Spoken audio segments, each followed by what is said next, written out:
It's the Uncle Pete Show. No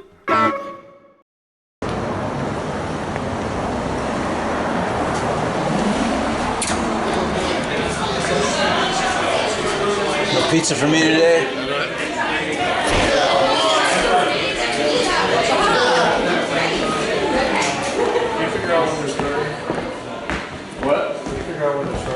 Thank you guys for coming out. Oh, I just smacked myself in the face. How we doing, guys? I'm Cody Cannon. I'm your host tonight. Thank you for coming to 123's Comedy Open Mic Night. All right. There he is. Ladies and gentlemen, Cody Cannon on Uncle Pete. Nice. Like at my day job, I'm honestly like a lot more quiet, reserved.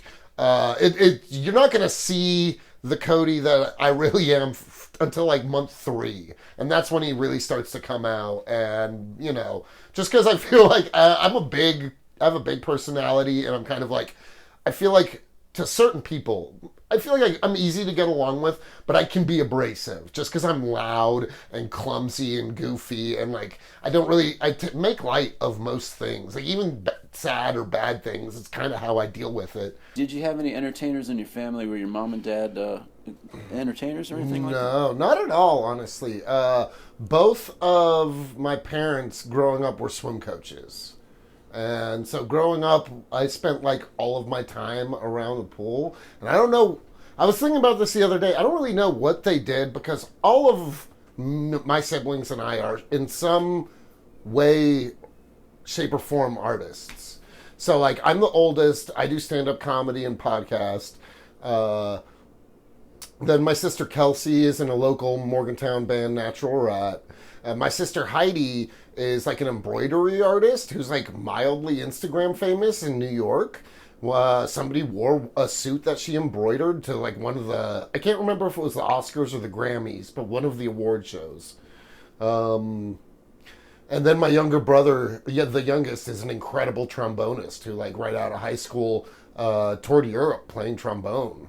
So yeah, we have like we all have our own crafts, but I don't know what our parents did to our family to have. I don't know if it's like growing up poor or what it is, but we all have like our own creative thing.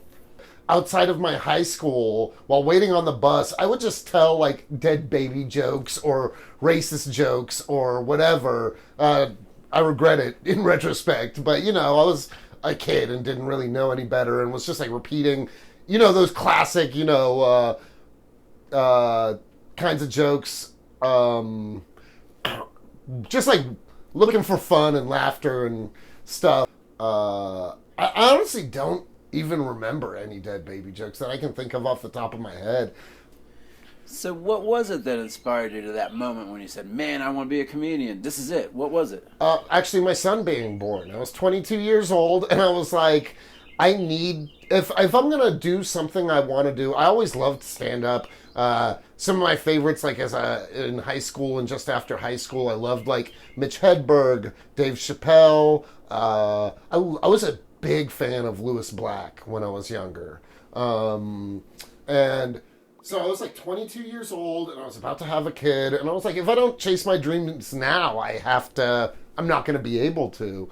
And so I, like a lunatic, took my newborn son and baby mama from the southern coal fields of West Virginia and moved us all to Brooklyn, New York, where I did like, I was young, so I signed up for this comedy school.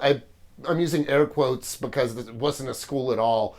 Some great things came from it, but it was basically like some scam artist who was like, if you give us $7,000 and take these courses by the end of the semester, you're going to be famous. Or whatever, by the end of the year, rather. And I was 22 years old, so I was like, obviously. And I did it and learned a lot, but you can't, you know what I mean, buy your way into success in a field like this. When the school and stuff was over and my lease was wrapping up, I decided to move back to West Virginia to be a dad because I was like, that felt like that was more important. And I didn't do stand-up again so that was like 2011 when I moved back. And I didn't do it again. I think the first time I did it was the beginning of 2017. And I did the open mic once and just kind of caught the bug again and was just like, why did I give this up? And only did it a few times in 2017 because I was like going to college at the time and in a failing relationship and stuff like that. But by the end of 2017, early 2018, I started getting really gung-ho about it again. And so it's been like something that I've kind of wanted to do on and off throughout my life. But because of like, you know how like society, they don't encourage you to do things like that. So I was like, I need to be a good dad. So I did plumbing for a couple years, spent a lot of years in the restaurant industry, in and out of college. I worked for a bank for a while. And it wasn't until, like I said, 2018, I was going to therapy that I had through the WVU where I was going to college and wasn't happy with where I was. And my therapist was like, what would make you happiest? And I was like, probably pursuing stand-up. And she was like, why don't you do it? And I was like, well, I have a kid and I'm in my 30s. She's like, who cares? My dad's old as hell. He just turned 80. That's pretty cool in the sense that, like, I probably don't have to wait too much longer before I get his life insurance policy. You know what I mean? Cool. That's pretty sweet. I like that. I'm sorry if you're here with your father. I feel like for most comedians, your first time, just due to the adrenaline and fear and nerves, is usually really good based on energy alone, and then you usually tank a lot, and then after a while you kind of start to find your groove and doing better and whatnot. So I feel like dating will never go back to like, well, things are always progressing and changing, and I feel like one of the biggest signs that dating has gotten harder is that like 30 some odd years ago, a common sitcom joke was that she made meatloaf again. Oh no, you know what I mean? How are you with hecklers? I imagine in Brooklyn you're going to get heckled more than you are in Morgantown, West Virginia, huh? Honestly, I feel like not even because the people here are mean. People in New York is a big comedy city, so I feel like you don't get a lot of that kind of interaction. West Virginia, I get a lot more of it, but not necessarily in a bad way. I think it's just like there's not been a lot of comedy in the state. So people don't really know how to act, and they're excited about it, so they'll like talk at you during your set, but it's out of excitement, not because they're like being shitty, you know? So since you've started doing it in Morgantown, West Virginia, do you think you've inspired a number of other younger people to get into it? I mean, I think I've definitely inspired, but I don't want to like take the credit for I don't want to take the credit for being the guy who started comedy in Morgantown. I think I've moved the West Virginia, the scene across the state to a place it had never been before. And I think like in the past couple of years with me bringing nationally touring comedians through the state and I try to like foster a very inclusive and inviting and welcoming scene. I want as many people to do it as possible because eventually, hopefully I'll be on the road and I'll be able to pass the torch to somebody else to handle like the booking and the, you know what I'm saying. I don't feel like talking to you guys anymore. You guys have been so much fun. Thank you for coming out, supporting. It's you guys coming out and watching these, young, new comics, giving them inspiration that like helps the scene do so well. I'm really grateful. Come out to Morgantown Comedy Fest. It will probably be the coolest thing I've done all year, and it's my birthday weekend, so that's important too, because I'll be 36. And nothing's more important than turning 36, just this year. Who are some of the younger comedians in Morgantown that you find interesting? We're doing great. We have more people than ever. I'm really grateful we have more women than ever. 4. Which, like, in a small scene like ours is a lot. When you have, like, maybe 10, 12 regularly participating members. Having 4 women is doing pretty solid. Maybe even 5. Let me think. But anyway, some of my local favorites, Justin Powers, he's an old punk. that lives in South Park. He actually runs a house show that happens once a month or so. During the summer, obviously more because he has a big yard, and so he'll just do it in his yard and have the comedians perform from the porch during the summer. And it's a lot of fun, just like a little rowdy time. That's like for more. It's like a good punk. You've been to a house show for sure. So Justin Powers is great. Lawton Parnell is a great dude, the former owner of Cheese Louise. He's been doing comedy for a long time as well, and really funny, really like doesn't care energy, but he clearly cares because he's constantly writing new material, and you know what I mean. But he's fantastic. Everybody put your hands together for Lawton Parnell! Yeah.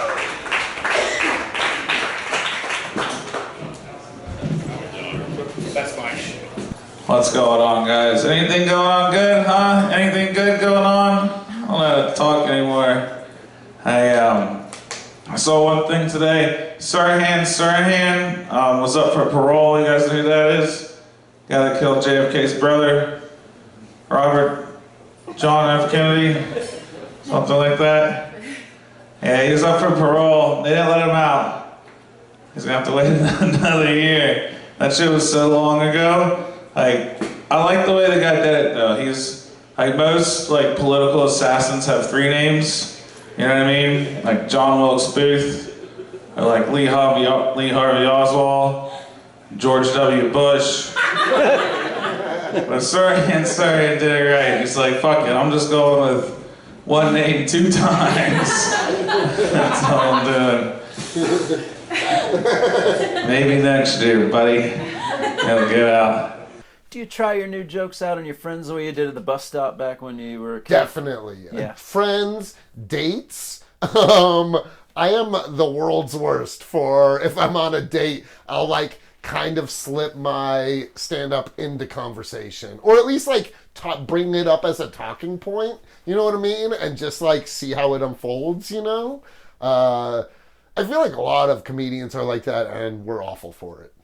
You know what I mean? Now, I can't find a woman who isn't on ketamine, let alone wants to make me a meatloaf. Yeah, if I had a woman that made me meatloaf like so often that I was sick of it, I would probably suck her organs out her pussy.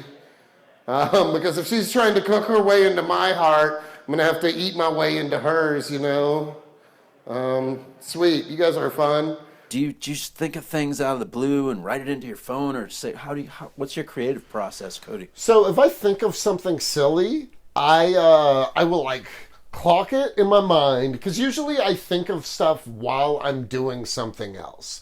Like while I'm at work, or while I'm driving, or where I'm not, or even on a walk, chores. So usually I'll think of it and then I'll like speak it out loud, or like at least in my head, and over a few times, see how it feels, see if I think it's funny. And then I'll either write it down, or if there's like a show, because a lot of times, and I feel like this is common for comedians, you do a lot of your best writing, kind of like people who say they do their best work under pressure. Like the day of a show is usually when, like compared to the other days of the month, like the morning of an open mic is going to be a lot more jokes that might stick around than the rest of the month.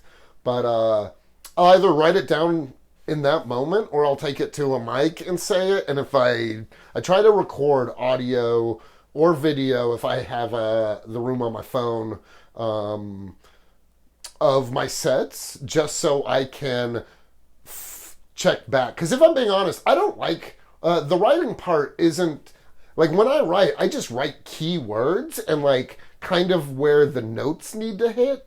You know what I mean? Like the pauses and stuff like that. But I won't sit down and transcribe every word to a joke. I wanted you to tell us about your upcoming event that you have here in Morgantown so we can get the word out. You have a comedy festival that you're doing in town? Yeah, absolutely. Red Eye Comedy Festival is coming to town.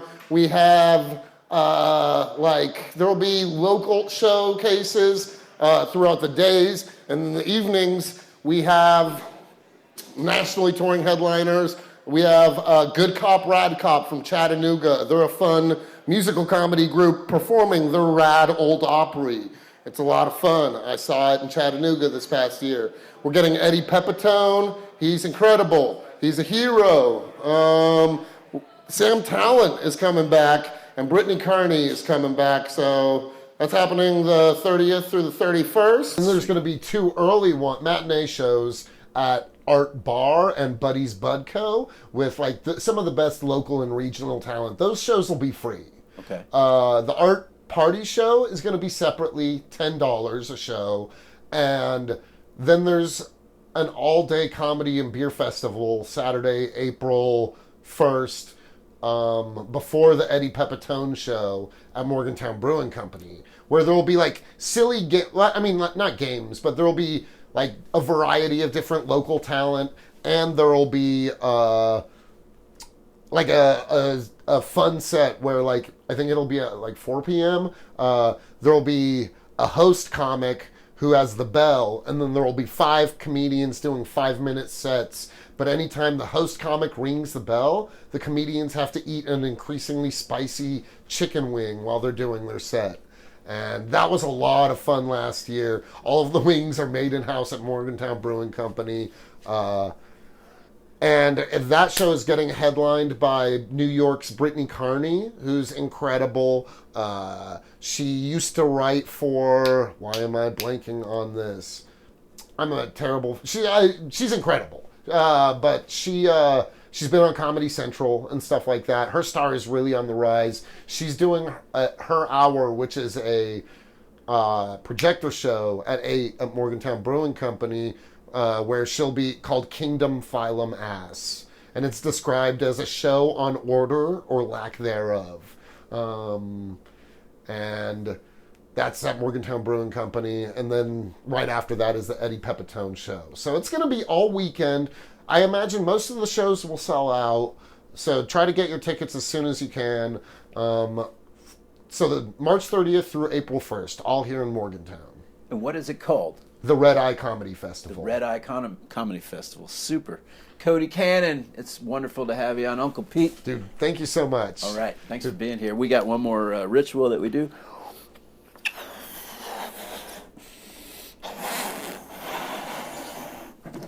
We need you to write your name on there, mister. Go ahead. Hell yeah. And we take care of business after that. Hey, it's the Uncle Pete Show.